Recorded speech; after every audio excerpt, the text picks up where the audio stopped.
Zia Leondina told me this story in Valbury. A man came to live in the village. He was a teacher.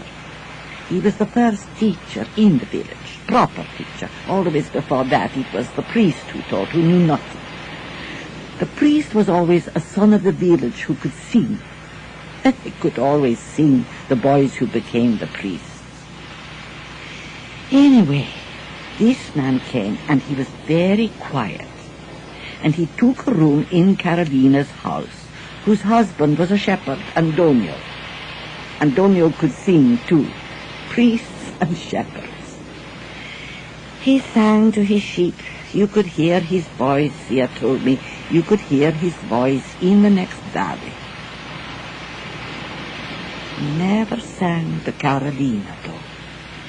He was a paisan. He ate, he worked, he slept. When Zia told me about this marriage, I thought, this is terrible. This is a terrible way to live. And I was ashamed. Ashamed of the way we were in those days. But no, I don't know. He would go off with his sheep and be gone for weeks and weeks. And they took in this teacher. 2 men in her house, Carolina would say to Zia. One reads and says nothing. The other sits and says nothing. And they'd have a laugh about men. But you see, Carolina, she would go to bed and lie there, not asleep, because she could feel the teacher. She could feel him sleeping in the next room. And it made her, and she could feel him, and she didn't know what to do.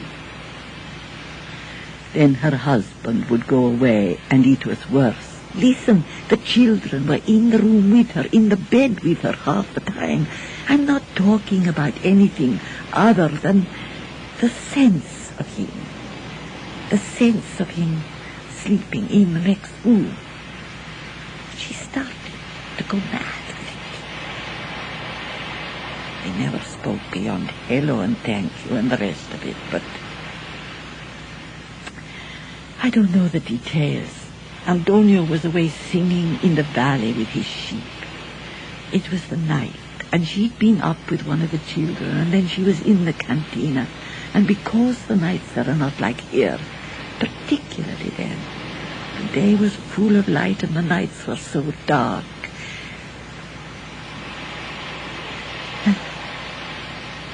The next morning, the teacher went away. It was understood, of course, that he couldn't stay. He went back to Sicily. She didn't tell anybody what had happened. Antonio came back from the hills. Things went on as before. The teacher wrote to her, and she tried, in her way, to write back. And the teacher told her how he went down to the shore every morning and swam, and that if she did the same, if she went to the water, went in, then they would be in the same sea. And so she did. She would walk all those miles to the water and wade in, knowing he was there somewhere. It wasn't much, really, when you think about it. In the end, Antonio stayed longer and longer in the hills with his sheep. And then, one day, the teacher drowned. It's not hard to imagine, not with me. Carolina told Zia Leondina, and Zia Leondina told me. I haven't got any stockings on this morning. I haven't got any drawers on. I'll give them all a good look at my son. Is the tide coming in or what?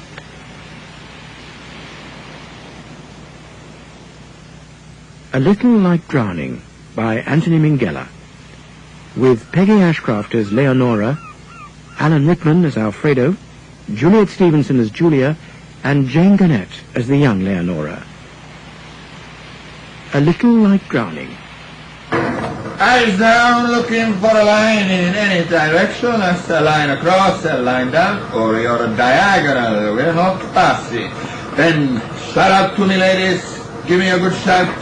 Eyes down, looking, and we're off.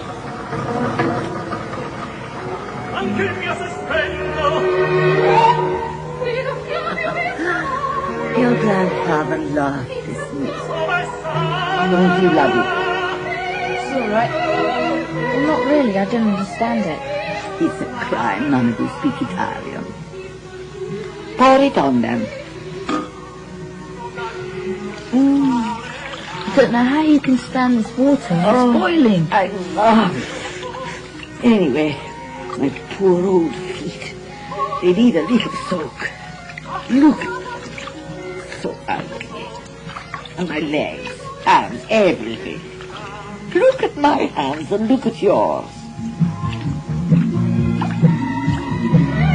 What's that? What's that noise? Is that your sister? What are they doing? Don't know. Is there in the other room, I expect? Is that boy still here? I expect so. Licking each other's backsides. Tell her to come in here. Wouldn't be any of this if your parents were in. Can't even get them to make me a cup of tea. Okay. That's it. Go and tell her.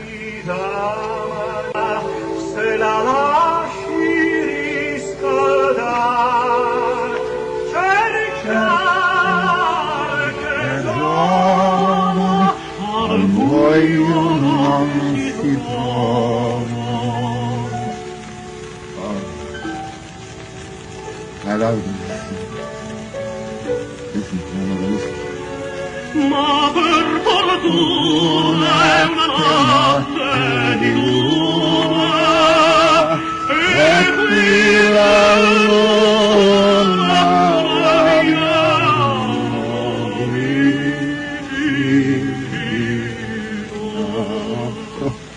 Good morning, sir. What a voice. Yes. It's a wedding night. Fantastic music. Everything's fantastic. I'm a little bit drunk. Not yes. Just fantastic. I'm just getting ready for you to come to bed, Alfredo. Signora Mary. Come here. What? With this ring I do wed. With my body I do worship. With this ring I thee wed, with my body I thee worship. Is that what we actually said? Yes, of course. I didn't understand it properly. I still don't see why we couldn't have been married in England. This is our village. Our village. I never lived here. Your family's village. Half the time, I don't know what anybody's saying. It took so bloody quickly. Too much time in England, I suppose. My Italian's rotten. You should let me translate. No, I can understand it. It just takes me time to speak it, that's all. It's not good Italian I speak here. You're Italian, terrible dialect. Paisan, that's what you married. You know that. I wasn't criticizing you. You're not real paisan. You're brighter than anyone in this place. I don't think so. You want some wine? No, thank you. Yes. From your glass. I love it when you talk like that. You're like a little girl. I am a girl. I'm sorry. I'm a bit nervous. Have some more wine. No. It makes me queasy. Don't worry. It's stuffy in here, isn't it? Terrible. I don't mind. I hate this country. If you close the windows, you can't breathe, and if you open them, you get bitten to death. It's your cologne. The mosquitoes like it. It's got nothing to do with my cologne. I remember when you came here for a holiday.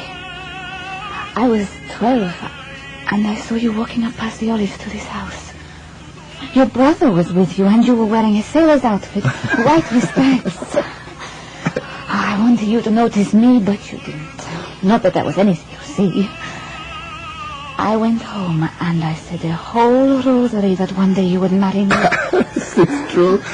Yes, of course it's true. So you had God organizing this, did you? Or was it the Madonna? Alfredo! I remember that, Stuart. To think you thought about me all that time ago, and I didn't even know you existed, or growing up in Valvor, sleeping or waking, and growing up to become my wife. I'm glad you said your prayer. Are you really? Yes.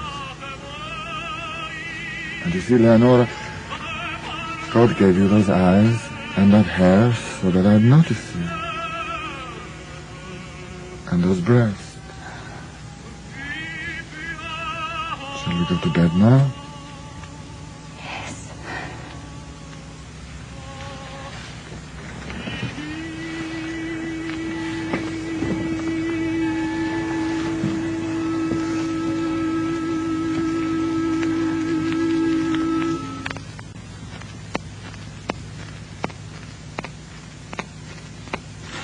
Gran, don't just leave it doing that. You ruin the needle. What are you doing? Where have you been? Nothing much. Talking, having coffee. Oh, you make yourselves coffee. What about my tea? Can't Martino make it? Why? Because Graham's got to go soon. Graham, I want you to come in here, please. Tell him to do up his trousers and come in here. Oh, Gran, really? Why do you talk like that? It's horrible. Is it? So are abortions. Oh, Christ. That's right. Honestly, Gran, I don't know what you think we're doing when the door's open and Martino's barging in every 5 minutes. No, I'm not. If you're not doing anything wrong, it won't hurt you to sit here, will it? Oh, come on, we're not children. It's so embarrassing to have to sit here with you and Martino. Thanks. But you know what I mean. Well, you don't like it. Well, I don't know. Chris comes round, do you? And you have to play in here. Don't mind? Oh, of course not. I don't. Well, can we at least put on some decent music? These records are out of the ark. And please don't start taking your corsets off in front of everyone. Oh, goodness. Don't think you're so high and mighty, madam. I've seen you do a pee-pee on this carpet. Well, how nice for you. I suppose I must have been nearly 3 or something. Sorry to be so weak-bladdered. Well, I'm over 73. Sorry to be so old. It's much better, Gran, when you have your room and we have ours. Then we can all do and say what we want without rubbing each other up the wrong way all the time. I thought that's what you were doing, rubbing each other up the wrong way. You've got such a dirty mind. When you've had your mind, as long as I've had mine, yours will be dirty too. And I'll tell you something else for nothing. Experience. You can't take that to the laundrette. It doesn't wash out. It's like always drinking from the same cup. Coffee, tea, soup, wine. In the end, everything tastes the same. And bitter. I have absolutely no idea what you're talking about.